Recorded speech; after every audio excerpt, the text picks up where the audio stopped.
10 rodadas e amanhã tem Flamengo e Grêmio ao vivo na Globo, logo depois de Terra e Paixão. Terceiro lugar no Brasileirão, o Flamengo vem numa boa fase com o Tite, né? Tá ganhando e, tá levando gol não. Atenção, nação, 2 vídeos com informações importantes para o jogo contra o Grêmio. Uma renovação de um craque a caminho e um desfalque importante para o time do Grêmio. Melhor pra gente, né? No fim do clássico de domingo contra o Vasco, o Arrascaeta valorizou algo importante no Flamengo. Segundo jogo já, que a gente não toma gol. E para nós isso é uma fortaleza muito grande. A gente sabe que em qualquer jogada a gente vai abrir o placar. Foi o que aconteceu na vitória de 1-0 sobre o Vasco e no 2-0 contra o Cruzeiro no Mineirão. E a partir do momento que você começa a trabalhar, ter um time mais fechadinho, mais compacto defensivamente, todo mundo se ajudando, a confiança ela vai voltando, né? Suspenso pelo 3º cartão amarelo, Fabrício Bruno não joga amanhã contra o Grêmio em Porto Alegre. E assim o Flamengo terá a 3ª dupla de zaga diferente no 3º jogo da equipe sob o comando do Tite. Sem Davi Luiz, que se recupera de torção no tornozelo direito, Pablo e Rodrigo Caio disputam a vaga para formar a dupla com Léo Pereira. A vantagem do Pablo é já ter entrado em campo na estreia do Tite ao substituir Davi Luiz, machucado no segundo tempo contra o Cruzeiro. O Rodrigo Caio não jogou desde a chegada do técnico ao Flamengo e só atuou 9 vezes neste ano, mas tem um forte aliado na comissão técnica. Ele vem treinando, faz tudo o que todos os atletas fazem e ele é um atleta na palavra mesmo, né? Ele não é um jogador de futebol, ele é um atleta de futebol, merecedor de jogar. Né? O Tite vai decidir a hora. Agora ele me botou pressão para escalar também, né? Vocês viram como é que é? Se fosse eu já colocava. Olha lá.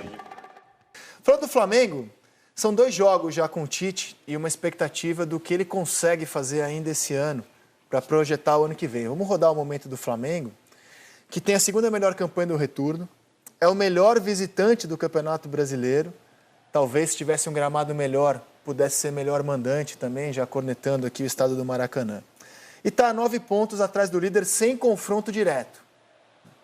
O Flamengo já não tem mais um confronto direto, o confronto direto dele é com o Bragantino, nessa reta final. E vou mostrar os jogos que restam para o Flamengo na sequência para a gente projetar o que pode ser esse campeonato, esse 2023 do Flamengo.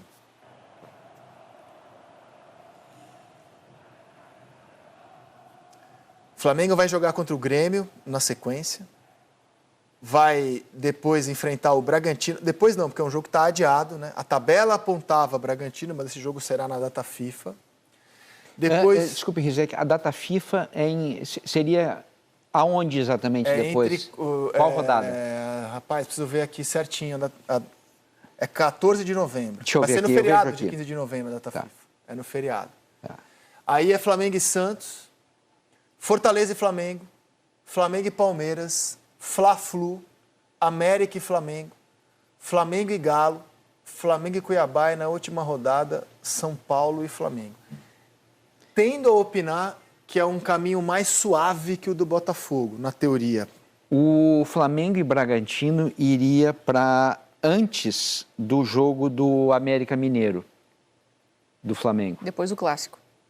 Depois do Clássico. Tá. Tendo a opinar que é um caminho mais suave que o do Botafogo. Mas não para tirar 7 pontos. Apenas que me parece um caminho mais suave que o do líder. Porque na teoria. Os confrontos mais fortes ele faz em casa, né? Atlético, Palmeiras, é um caminho mais tranquilo, assim, entre aspas, né? Mas no Campeonato Brasileiro não tem jogo tranquilo, mas... Na última rodada pega já um São Paulo de férias, provavelmente. Mas assim, não para tirar 7 pontos, apenas acho que é um caminho menos difícil que o do líder, mas para quem tem 7 pontos de distância... É um caminho mais tranquilo para ter uma sequência de vitórias. É mais possível, né? Quando a gente olha a tabela, é mais possível acreditar numa sequência de vitórias do Flamengo do que do Botafogo. E já tem 2, né? Ou seja, você olha isso e fala, o Flamengo vai jogar a Libertadores do ano que vem. É difícil não colocar o Flamengo na Libertadores do ano que vem pela qualidade do elenco. Que é o objetivo mais palpável mesmo. Mesmo com o atraso que ele teve com os outros treinadores e agora desse trabalho do Tite que está no começo. Mas é difícil você não pontuar o próprio Palmeiras vivendo esse momento turbulento de não estar na fase de grupos. O Flamengo não é praticamente certeza, mas a gente não consegue imaginar ele fora da fase de grupos. E brigar e brigar pela vice-liderança com o Bragantino. Tem premiação, tudo isso impacta. E, obviamente, usar esses 10 jogos para o Tite planejar o ano que vem, que acho que são um tesouro para o Tite. Poder levar essa bagagem para planejar o elenco, debater o futuro rubro-negro. Hoje, no GE, tem uma notícia de que está quase certa a renovação com o Gabigol até 2028. O Flamengo avança na negociação para renovação com o Gabigol até 2028. Quando eu li essa notícia da apuração da Letícia Marques, a primeira coisa que eu pensei foi, caramba, vão dar quase 10 anos de Flamengo, 10 temporadas, 9 anos. Quem é que fica hoje 10 anos num clube? Tirando o goleiro, que goleiro é tranquilo, né? O Cássio no Corinthians, o Rogério no São Paulo, o Fábio no Cruzeiro, o Magrão no Sport. Goleiro é tranquilo. Mas que jogador de linha desse peso fica 10 anos num time? O último no Flamengo a ficar 10 anos é o Léo Moura, que a época dele, de 2005 a 2015, foi uma referência. Né? Num outro momento do Flamengo, ele foi uma referência. Então, o Gabigol teria um tempo histórico de casa, né? Com essa renovação e cumprindo o contrato até lá. Não acho que é um jogador que hoje despertaria interesse do futebol europeu, não. Também tenho convicção de que nenhum outro clube do Brasil hoje pagaria o salário que ele tem no Flamengo. E essa renovação é muito em função do histórico dele, né? O Gabigol, no seu período à frente do Flamengo, se a gente rodar aqui, ele se transformou em um dos maiores jogadores da história do clube. Gabigol é um jogador que é a referência do Flamengo de 19 para cá. No entanto, quando você olha para os números dele nesse ano, você vê que ele está muito abaixo do que ele esteve em temporadas anteriores. Em 19, ele teve 60 jogos, foi titular em 53, marcou 43 gols e deu 12 assistências. Então, ele teve 55 participações em gol em 19. Aí, em 20, ele joga menos, 43 jogos, titular quase sempre, mas participa muito de gols, participa de 39 gols do Flamengo na temporada. 21, 50 jogos, titular em 47. Você vê que era sem contestação, né? Gabigol titular. Participou de 45 gols. Em 22, 71 jogos, 60 como titular. Participou de 36 gols, já tem uma queda. E nesse ano, o número de participação dele em gol está baixo.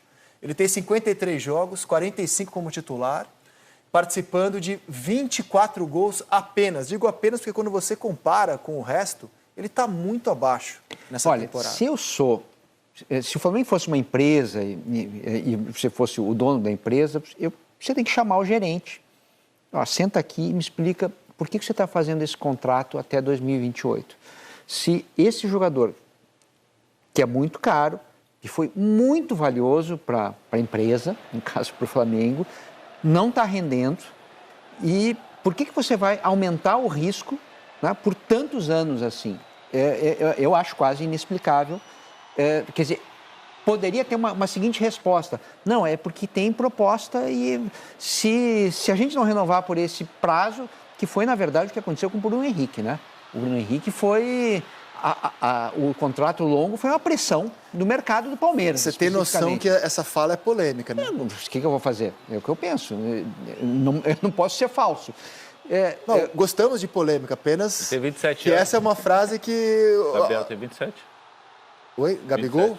27 vou ver para você certinho a idade dele. Eu chamo, digamos, o gerente e, cara, por que você não fez um contrato com ele de 27, 2 anos? Em agosto.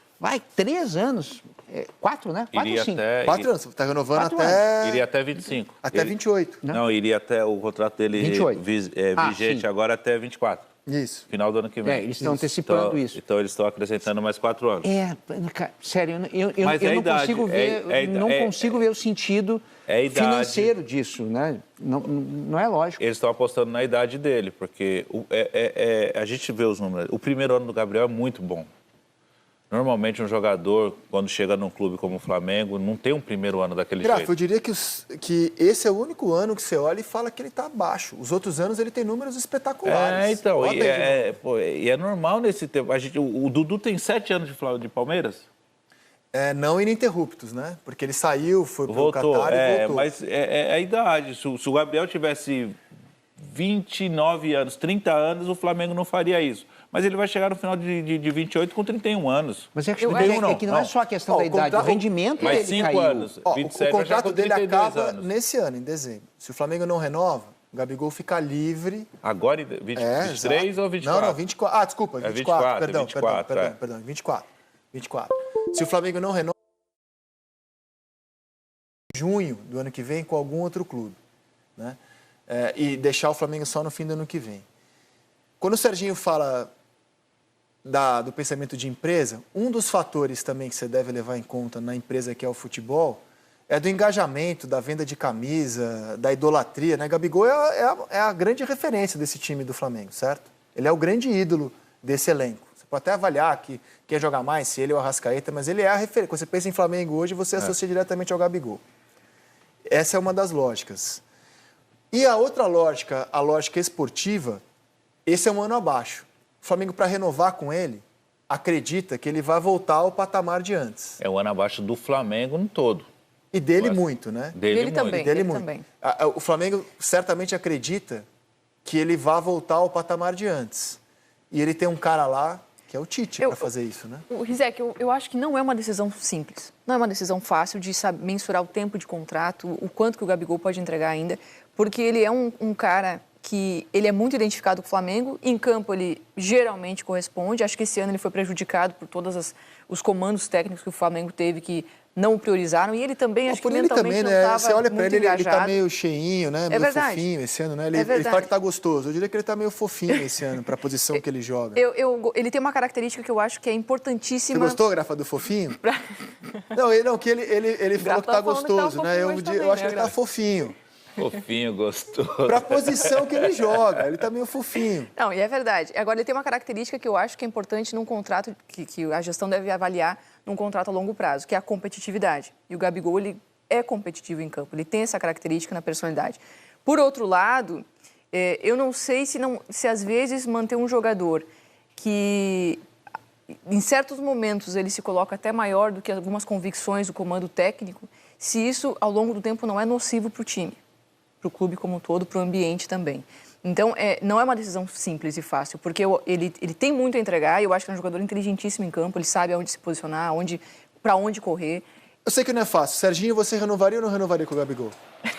O que eu quero dizer é o seguinte, a minha estranheza é o tempo de contrato. Sim. Eu pensaria duas vezes, viu? Sinceramente, pelo rendimento do Gabigol nessa temporada. E na temporada passada tem muito gol de pênalti, tá? Então, não foi uma temporada tão brilhante assim, a passada. Essa temporada é muito ruim, ponto. Sim, eu renovaria pela idolatria, mas faria um contrato curto. Faria um contrato curto com ele, não esse contrato, eu acho, sem sentido, na verdade. Jéssica, você renovaria ou não renovaria? Olha, para ser fiel às minhas convicções, eu acho que o Flamengo precisa de renovação, de grupo de intensidade, de personalidade em campo, mas eu não condeno a renovação. Talvez o tempo, como o Serginho opinou, faz sentido essa opinião dele. Não condeno o Flamengo ter renovado, mas eu teorizaria uma renovação. Olha só, o Tite nem pode ser um fiador dessa renovação, porque o contrato do Tite com o Flamengo vai até o fim do ano que vem, que é quando vence o atual contrato do Gabigol. Então o Tite nem poderia ser ele fiador, né? Eu garanto o Gabigol até 28, mas ele pode dizer para a direção, eu vou melhorar o Gabigol para o ano que vem. Vou colocar o Gabigol no patamar em que ele estava até o ano passado, que pode não ser maravilhoso, era bem melhor do que esse ano, né? E aí, a idade de desempenho, eu tenho, assim, eu imagino que esse contrato do Flamengo mais 4 anos, porque tem um lado financeiro também que pesa bastante, é um baita do salário.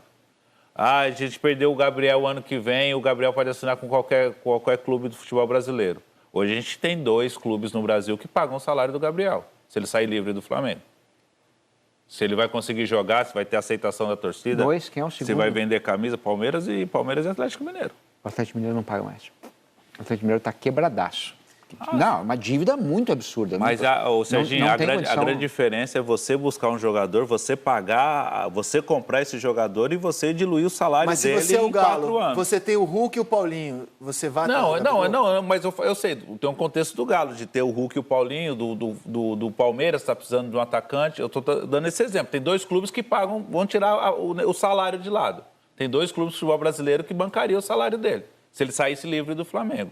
E o outro fato é o desempenho. O Flamengo deve acreditar que ele vai voltar, como você falou, a desempenhar bem. E esse contrato de 4 anos deles, eu imagino que seja o seguinte: Gabriel, você tem o salário de X hoje. No segundo ano você vai ganhar menos. No terceiro, esse salário você vai manter um tempo de contrato, mas vai abaixando o lado financeiro e apostar no desempenho dentro de campo. Eu acho que o Flamengo tem essa visão do Gabigol e deve estar fazendo isso para ter um contrato de 4 anos, que ele vai chegar aí em 2028 com 32 anos. 2 anos. 32 anos, normalmente o cara consegue jogar em alto nível no futebol brasileiro. Será que é decrescente esse salário? Não sei não, hein? É que normalmente os clubes fazem isso. A matéria fala em reajuste salarial. Mas não, reajuste geralmente é para cima, né? E a matéria fala em reajuste salarial e bonificação por metas. Não, beleza, isso é já cada vez mais normal. Mas reajuste normalmente é para cima, né? Gabigol já tem um salário bem alto. A ver, de toda forma, não deixa de ser o maior barato você ter a possibilidade de um jogador ficar do tamanho do Gabigol, ficar 10 anos num clube. Algo absolutamente raro no futebol brasileiro a ver. O contrato do Gabigol vence só no fim de 2024. O Flamengo está negociando para não ficar... ter que tomar decisão em cima da hora. Mas tem alguns contratos importantes vencendo em dezembro desse ano, de jogadores muito importantes também da história rubro-negra. A gente coloca na tela para vocês. E é importante falar a idade, né? O Bruno Henrique, ele deve renovar por 3 anos, ele tem 32 anos. O Everton Ribeiro tem 34, o Rodrigo Caio tem 30, o Davi Luiz tem 36 e o Felipe Luiz tem 38. São jogadores cujos contratos se encerram, todos eles com muita história no Flamengo. Todos eles campeões brasileiros, campeões da América. O Davi Luiz não foi campeão brasileiro, mas foi campeão da América e campeão da Copa do Brasil. É difícil você pensar em abrir mão de jogador bandeira do seu clube. E o Flamengo vai ter que tomar essas decisões aí. Até esse ano. Bruno Henrique, Everton Ribeiro, Rodrigo Caio, Davi Luiz e Felipe Luiz. Também não é uma decisão fácil. Decisão para empresário tomar, né? Desses jogadores... Não, mas o Bruno Henrique está resolvido. Está quase certo. O noticiário aponta que está encaminhado por 3 anos. Não assinou ainda. Se resolvendo, né? Pelo menos não foi divulgado, não foi divulgada a assinatura. A nossa apuração é de que está encaminhado para renovar por 3 anos. Desses jogadores, Zé, Bruno Henrique é o único que eu, né, se fosse uma empresa e eu fosse a dona, manteria no Flamengo, porque é um cara que continua dentro de campo desempenhando futebol de alto nível. Nada contra os outros. Eu acho que são jogadores incríveis, tem a ver com o Flamengo, honraram a camisa do Flamengo, são ídolos, mas o Flamengo precisa de energia. Quando a gente fala de renovação, é isso, é de energia, colocar energia para dentro do Flamengo. E não tem a ver só com preparação física, o jogador está bem fisicamente. A gente ouviu na coletiva do Flamengo, né, fala sobre o Caio, então, o Rodrigo Caio. Então, eu acho que nesse momento o Flamengo pode ter a condição de fazer uma avaliação de qual é o time que o Flamengo quer ter e por quanto tempo ele quer ser competitivo ainda. Então, tem a ver com essas renovações, está totalmente ligado a essas renovações. Por quanto tempo o Flamengo quer ser competitivo?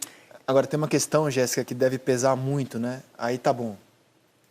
Avalia isso que você falou, competição, renovar. Quem vem, né? E aí no ano, não, pior, no ano que vem você assiste ao Bruno Henrique, se você não renovar, brilhar no Palmeiras, o Everton Ribeiro brilhar no São Paulo. E aí você a grande dúvida do Flamengo é essa, você se desfazer desses jogadores e reforçar os adversários. O Pedro, por exemplo, quando o Palmeiras... Eu sei porque isso me foi dito pela direção rubro-negra.